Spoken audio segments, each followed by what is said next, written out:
In this devlog, we'll walk you through the updates we made to the camera angle, presentation, and, perhaps most importantly, level design. In our intro video, we mentioned how the first prototype of Evergrow didn't exactly get the warmest reception. The feedback we received was less than ideal. But we took it seriously. We reflected, learned from our early development experience, and decided it was time for some big changes.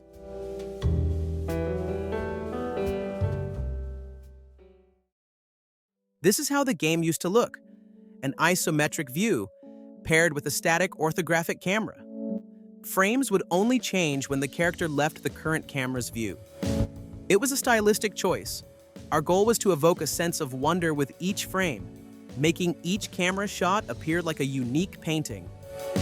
We were heavily inspired by games like Far Lone Sails, where even with a moving camera, every scene feels like it could be a beautifully painted still. But this approach ended up being far more difficult to execute than we expected. Designing levels that were both fun to play and visually curated from a fixed angle proved extremely challenging. Each transition had to feel seamless and yet avoid revealing too much or breaking immersion. Take this segment. The player tries to cross a bridge, but it collapses. There's a hidden path nearby meant to guide them back. To make this work, we needed 4 to 5 extra camera frames, each one with a job, but not necessarily a compelling experience on its own. This led to player feedback like, "This place feels empty, like no one ever lived here. There's too much space and too little to do. The activities feel repetitive and I can't find my way around."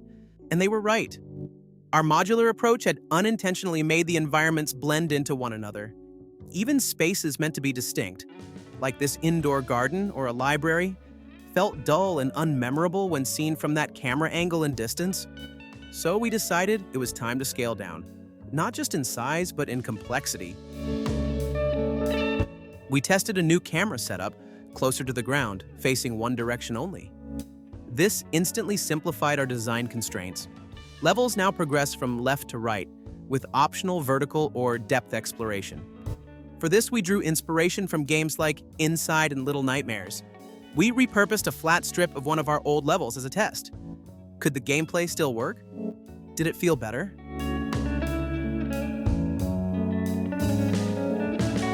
It did. So we began redesigning. We used a pair of planes to determine the ideal size for a single camera frame and the amount of playable area needed. How deep is the playable area? How wide is the camera's view? We exported a segment from Unity and used it to set visual boundaries. The exported planes provided a rough framework for constructing our level geometry. Now, we just need to create a basic blockout and test if it works. There was no need to spend a lot of time on this, so we quickly assembled some cubes and exported them back to Unity for testing. This type of process involves a lot of back and forth, so it's best to keep things as simple as possible. We were pleased to see that this method was much easier and faster than our previous approach, so we decided to continue using it and build upon it. We decided to implement another design change. Instead of using smaller, uniform modular pieces, we will create larger elements with more variations.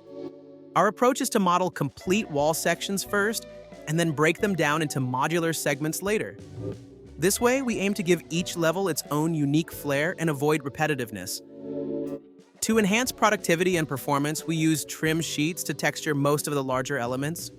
If you're interested in learning how we create these trim textures, we made a video on the topic, which I'll link in the description.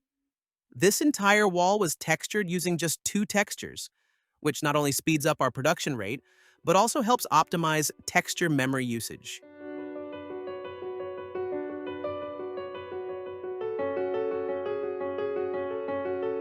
From there, we started crafting modular elements with more variety: cracked walls, holes, detail-rich sections.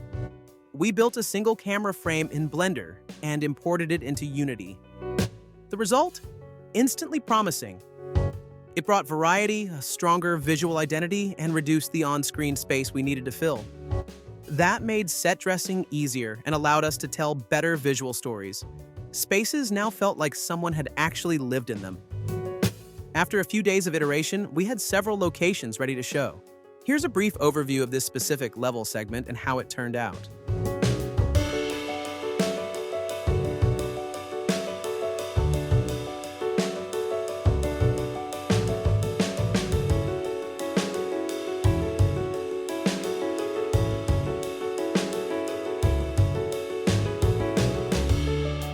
Aside from the visual and design changes you've seen in the video, we also made a number of behind-the-scenes improvements.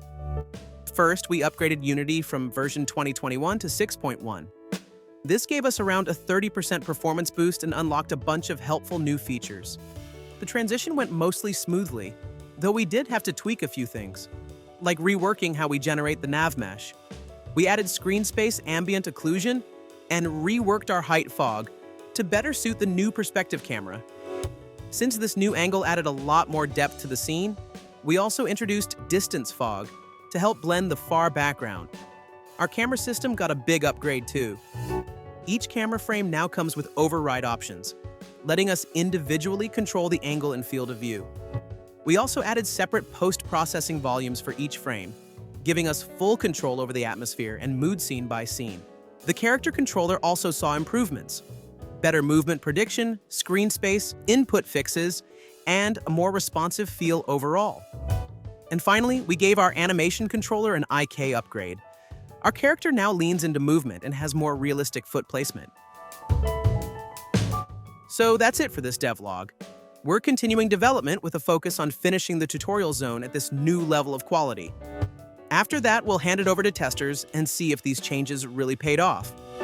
We also plan to rework some mechanics, removing the ones that no longer fit and introducing new ones that do. But that's a story for another episode. We hope this devlog offered some insight, or maybe even sparked inspiration for your own projects. If you have any suggestions on how we could improve our development process, we'd love to hear from you in the comments. Thanks for watching, and we'll see you in the next one. Bye.